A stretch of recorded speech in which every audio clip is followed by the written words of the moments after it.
SLST ২০২৫-এর একাদশ-দ্বাদশ counselling শুরু ২৪ তারিখ থেকে।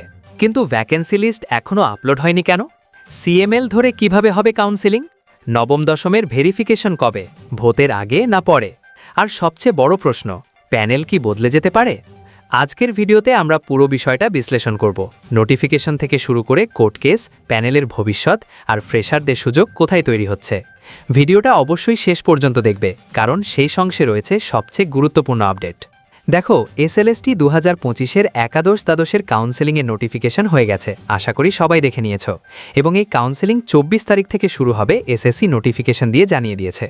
তার সঙ্গে কয়েকটা গুরুত্বপূর্ণ আপডেট রয়েছে, সেই সম্পর্কে আজকে ডিটেলসে আলোচনা করব। যেমন, ভ্যাকেন্সি সংক্রান্ত ডিটেলস কিন্তু আপলোড হয়নি, সেটা কবে আপলোড হতে চলেছে, এবং এই কাউন্সেলিং প্রক্রিয়া সিএমএল অর্থাৎ কম্বাইন মেরিট লিস্ট ধরে কিভাবে হবে সে সম্পর্কে বলবো। এবং এই ভ্যাকেন্সি আপডেট যেটা হবে সেটা দেখে আমরা ৯-১০ সম্পর্কে ধারণা করতে পারবো যে ৯-১০-এর ক্ষেত্রে কতটা ভ্যাকেন্সি বাড়তে চলেছে।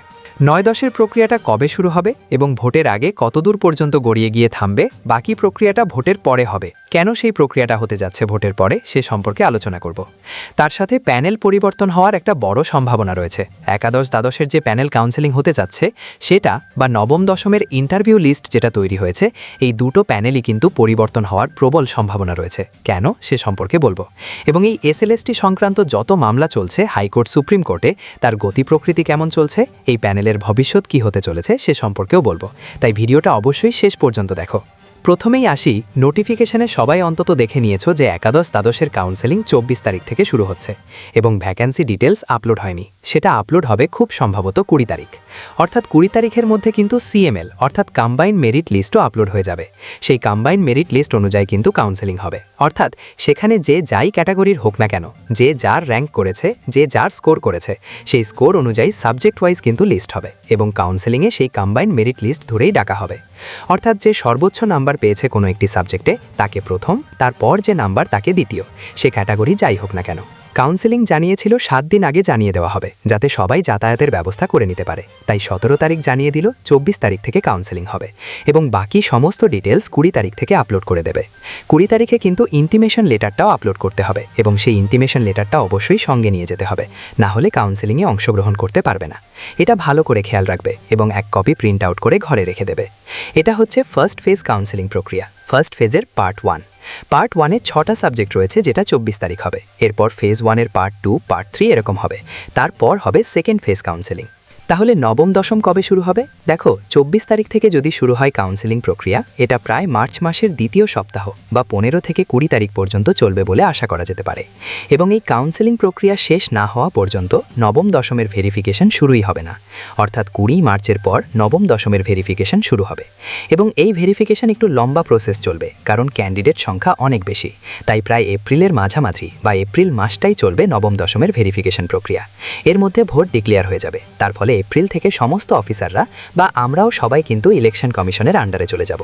অর্থাৎ ভেরিফিকেশন প্রক্রিয়াটা ভোটের আগেই নবম-দশমের শেষ হয়ে যাবে, কিন্তু ভোটের পরে ইন্টারভিউ হবে। এরকমই গতি প্রকৃতি এগোচ্ছে। এসএসসি তথা রাজ্য সরকার এটা চাইছেও, এটা এগোতে চাইছে না বেশি, কারণ এরা চাইছে ভোটের পরে নবম-দশমের হোক, ভোটের আগেই একাদশ-দ্বাদশটা হয়ে যাক। ভোটের আগে একাদশ-দ্বাদশ হয়ে গেলে তারা জয়েন করে যাবে, ততদিনে নবম-দশমের ভ্যাকেন্সিটাও ক্লিয়ার হয়ে যাবে, কারণ যারা একাদশ-দ্বাদশে নবম-দশমে ছিল তারা একাদশ-দ্বাদশে চলে গেছে। অটোমেটিক এর ভ্যাকেন্সি লিস্ট আর ওর ভ্যাকেন্সি লিস্টের মধ্যে অনেক পার্থক্য থাকবে। তাহলে নবম-দশমের ক্ষেত্রে second phase, third phase counselling হওয়ার সম্ভাবনা রয়েছে। এবার আসি প্যানেল চেঞ্জের কথা কেন বলছি। প্যানেল চেঞ্জ হবে, একটি মামলা খুব গুরুত্বপূর্ণ হয়ে রয়েছে, যে মামলাটা হচ্ছে এক্সপায়ারি অফ প্যানেল ২০১৬। সেই প্যানেল অবৈধ বলে ঘোষণা করা হয়েছে, সেটা বিভিন্ন জায়গায় আটকে রয়েছে। তার ফাইনাল ডিসিশন যদি হয়, সেটা যদি অবৈধ ঘোষণা হয়, বহু এক্সপায়ারি অফ প্যানেলে কিন্তু একাদশ-দ্বাদশে চলে গেছে, নবম-দশমেও রয়েছে। নবম-দশমের বহু টিচার যারা একাদশ-দ্বাদশে জয়েন করবে, সেই প্যানেলটা কিন্তু বাতিল হবে। এটা নির্ভর করছে মামলাটার রায় কি দাঁড়ায়, ফাইনাল জাজমেন্টের ওপর। তবে এসএসসিকে সুপ্রিম কোর্ট কিছু অ্যাডভান্টেজ দেবে বলে মনে হয় না, তাই প্যানেল চেঞ্জ হওয়ার সম্ভাবনা আছে। তাই second phase, third phase counselling হবে, যেখানে নতুন ফ্রেশাররা ঢুকে যাওয়ার সম্ভাবনা রয়েছে। এই প্যানেলের সম্পূর্ণ রায়, ফাইনাল জাজমেন্ট হবে সুপ্রিম কোর্টে। সুপ্রিম কোর্ট এই প্যানেলকে ক্যান্সেল করবে না, সেটা আগে ভাগে বহুবার জানিয়ে দিয়েছে। তারা চাইছে প্যানেলটাই যেন নিযুক্ত হয়, কোনো দুর্নীতি ধরা পড়লে সেটা বাদ যাবে, কিন্তু পুরো প্যানেল ক্যান্সেল হবে না। তাই এই নিয়ে আপনারা বিভ্রান্ত হবেন না। যারা ইন্টারভিউ দিচ্ছেন বা ফ্রেশাররা চান্স পেয়েছেন, তাদের ডিমোটিভেট করবেন না। জীবনের একটা বড় সুযোগ পেয়েছে, সেই সুযোগটাকে কাজে লাগাতে দিন। তাদের ইন্টারভিউয়ের প্রিপারেশনটা করতে দিন। ভিডিওটা যদি ইনফরমেটিভ লাগে তাহলে লাইক করে দাও। তোমার বন্ধুরা যারা এসএলএসটি দিচ্ছেন তাদের সঙ্গে শেয়ার করো। কমেন্ট করে জানাও তোমার সাবজেক্ট কী এবং তুমি কোন ফেজে আছো। চ্যানেল সাবস্ক্রাইব করে পাশে থাকা বেল আইকনটা অন করে রাখো, কারণ এই মামলার যে কোনো আপডেট আগে পাবে এখানেই। ধন্যবাদ দেখার জন্য।